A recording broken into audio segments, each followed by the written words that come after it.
Oke teman-teman, kali ini kita akan bahas mengenai masalah pupuk. Nah, karena ternyata pengetahuan lebah dan vegetasi itu sangat terkait ya setelah saya pelajari, karena untuk vegetasi itu berkaitan dengan nektar dan polen juga resin. Nah, ini saya kenapa merasa perlu men-share masalah pupuk ini, karena pupuk itu sangat penting untuk kesehatan dari tanaman yang akan berimbas kepada kesehatan pada lebah juga ya. Jadi seperti yang kita bahas di vlog sebelumnya, ternyata tanaman yang subur itu mempengaruhi kelimpahan nektar dan ketertarikan lebah. Jadi lebah itu lebih tertarik kepada tanaman yang subur, yang sesuai dengan karakteristiknya daripada dengan tanaman yang nggak subur. Kemudian ada hal lagi, ternyata lebah pun butuh mineral. Nah, mineral ini itu pun terdapat di pupuk. Jadi ketika mineralnya tercukupi, lebah nanti tidak keluar-keluar untuk mencari mineral di tempat-tempat yang kotor seperti air berlumpur, tembok-tembok yang berlumut, dan tempat kotor lainnya, sehingga akan menimbulkan banyak pertanyaan yang tentunya itu akan menjadi kesalahpahaman dari teman-teman maupun konsumen. Ya, kita untuk menjawabnya tentu agak panjang nanti jika ada yang bertanya. Nah, pertama kita harus tahu dulu ada fase tumbuhan, ada fase vegetatif dan generatif. Fase vegetatif itu adalah fase pertumbuhan, di mana tumbuhan akan berfokus untuk pertumbuhan pada akar, batang, daun, dan jumlah cabangnya. Jadi untuk awal-awal sebaiknya teman-teman, terutama untuk tanaman berkayu, teman-teman jangan keburu-buru membungakan. Optimalkan dulu fase vegetatif. Optimalnya itu sekitar 1,5 meter baru teman-teman bungakan. Karena apa? Jika teman-teman membungakan ketika masih kecil, misalnya 50 cm dibungakan, nanti pertumbuhan vegetatifnya akan terhambat sehingga tumbuhan itu bisa cepat mati atau tidak tumbuh tinggi-tinggi karena energinya habis untuk bunga. Nah, untuk pertumbuhan vegetatif itu yang paling dibutuhkan adalah jumlah N yang sangat banyak dibandingkan unsur lainnya. Teman-teman bisa menggunakan pupuk semprot, yaitu gandasil hijau atau gandasil daun atau top one daun. Jadi ciri-ciri pupuk untuk generatif itu warnanya hijau, jumlah N-nya itu yang banyak.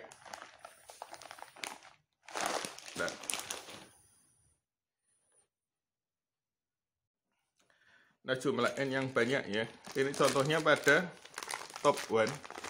Saya gunakan top one, tapi ini contoh saja ya, bukan ini nitrogennya 57%, fosfat 21%, kaliumnya 12%. Kemudian ada unsur mikro lainnya, mangan, ferum, magnesium, zinc, Cu, boron, kalsium, dan sebagainya. Nah, keuntungan menggunakan pupuk semprot itu adalah pupuk daun ya. Jadi bisa lebih diserap efektif, tapi disemprotnya itu jam 6 sampai jam 9, jangan lebih dari itu karena stomatanya sudah menutup. Dan keuntungan lainnya adalah ketika kita menyemprot daun, nanti airnya kan masih ada di daun, mengandung mineral, jadi mungkin lebahnya bisa menghisap air yang penuh dengan mineral itu, jadi lebahnya tidak perlu mencari ke tempat-tempat lain.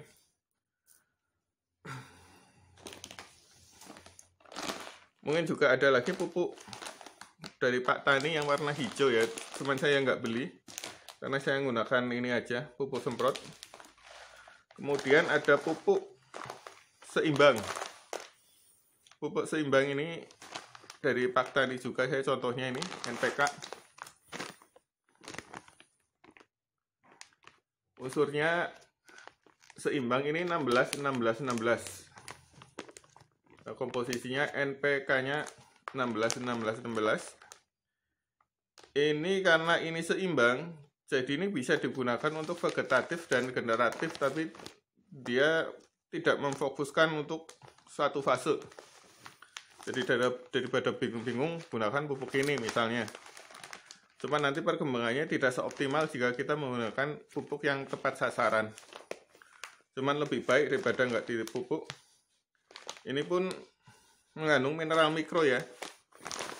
Mineral mikro ini pun bisa nanti dimakan oleh lebah. Jadi lebah jadi tidak perlu hinggap-hinggap di tempat yang kotor. Kemudian ada fase generatif. Fase generatif adalah fase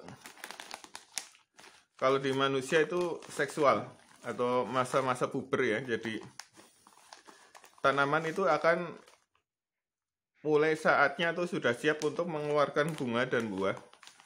Nah, untuk itu yang kita pacu adalah pakai pupuk generatif. Biasanya pupuk generatif bungkusnya warnanya merah. Ini contohnya gandasilnya merah. Top 1 warna merah ya. NPK-nya ini komposisinya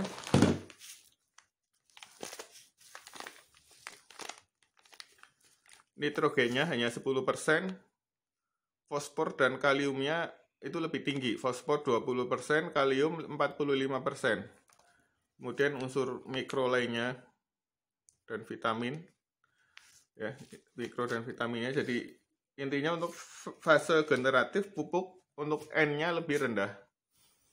Karena lebih fokus untuk bunga jadi pakai P dan K. Kalau pupuk taburnya saya gunakan ini contoh saja ya. Pupuk MKP. MKP ini mengandung fosfat 52%, potasium oksida atau kaliumnya itu 34%, jadi nggak ada N-nya sama sekali. Tapi ini fokus untuk pembungaan ya, bukan untuk pembuahan.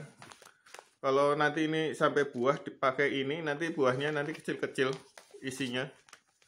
Bijinya besar, tapi kalau untuk pembuahan gunakan lagi KNO3. Jadi untuk mengisi daging buah pakai nitrogen juga, nitrogennya harus tinggi. Kalau hanya pakai MKP cukup ketika sampai berbunga. Dan ketika udah mulai pentil, penggunaan MKP-nya dihentikan. Jadi kalau tidak ada buah ya pakai MKP aja nggak apa-apa. Teman-teman bisa gunakan pupuk yang lain ya, karena saya belinya ini, tapi bukan berarti harus pakai ini.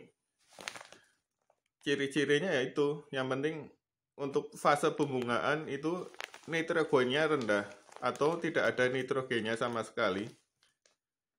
Kalau untuk pembuahan, kalau ketika sudah berbuah, gunakan yang ada nitrogennya, karena nitrogennya akan menjadi daging buah, mengisi daging buah. Nah, kemudian untuk lebih optimal gunakan hormon.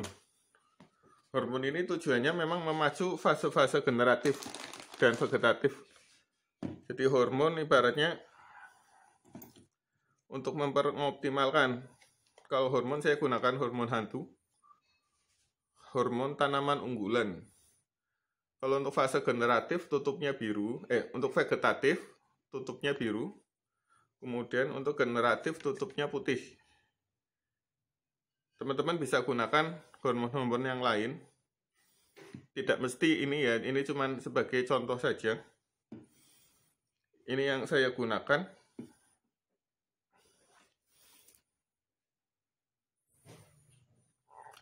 Nah, kemudian ada lagi, kita gunakan pupuk organik ya. Tadi kan kita bahas tentang kimia.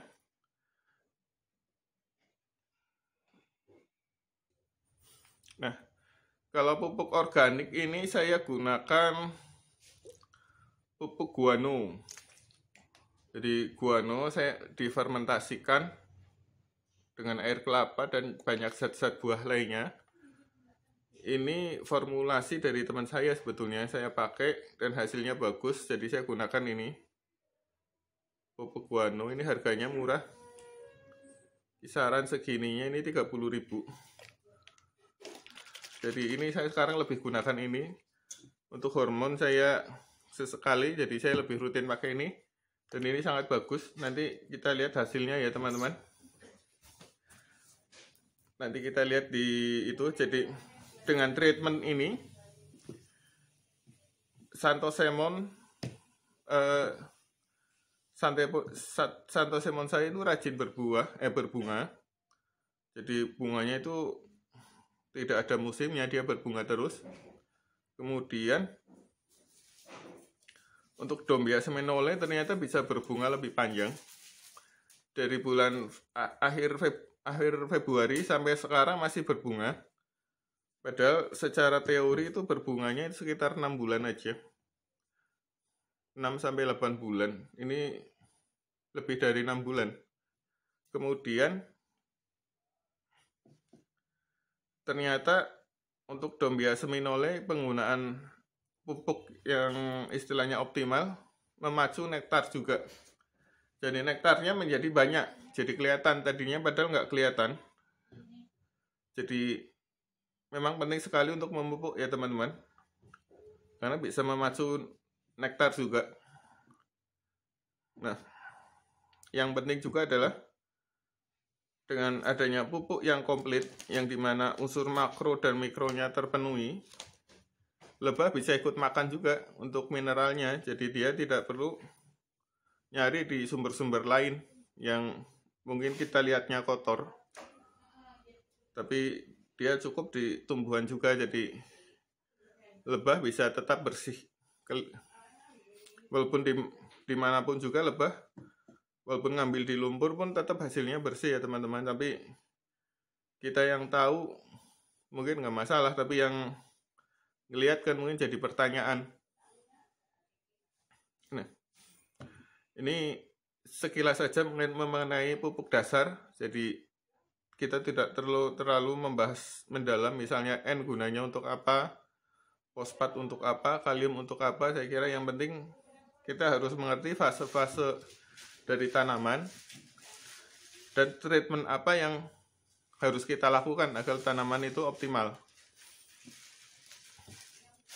Karena ini sangat penting sekali, karena seorang penghobi lebah tentunya harus memelihara sumber makanan dari lebah tersebut, terutama di lahan-lahan yang terbatas, jadi bisa optimal untuk tanamannya. Nah, sekian dulu teman-teman. Siapa tahu ada kesalahan atau mungkin ada kritikan bisa di komen. Saya sangat berterima kasih atas setiap komen dan masukan, jadi kita bisa nambah wawasannya, karena saya baca-baca komenan pun wawasannya jadi bertambah, terutama banyak hal-hal baru yang saya tidak tahu karena memang saya sangat terbatas pengetahuannya. Jadi mungkin kedepannya saya coba akan berkeliling, mungkin ada beberapa teman yang ternyata berternak Itama Jawa ya, selain Pak Mimin. Saya akan berencana melihat itu ya. Tapi yang dekat-dekat dahulu sih, nggak terlalu jauh. Karena kondisi COVID tidak aman untuk perjalanan jauh, juga bisnisnya lagi kurang begitu bagus. Jadi tentu nanti kurang, untuk finansialnya kurang begitu bagus juga untuk perjalanan jauh. Jadi kita cari yang dekat-dekat saja, karena di Cilongok pun ada teman saya yang ternyata beternak khusus Itama Jawa. Nanti akan kita liput dan kita tanya trik dan tipnya untuk beternak Itama Jawa. Terima kasih teman-teman. Semoga ini bisa menginspirasi dan bermanfaat untuk istilahnya untuk memelihara vegetasi lebah.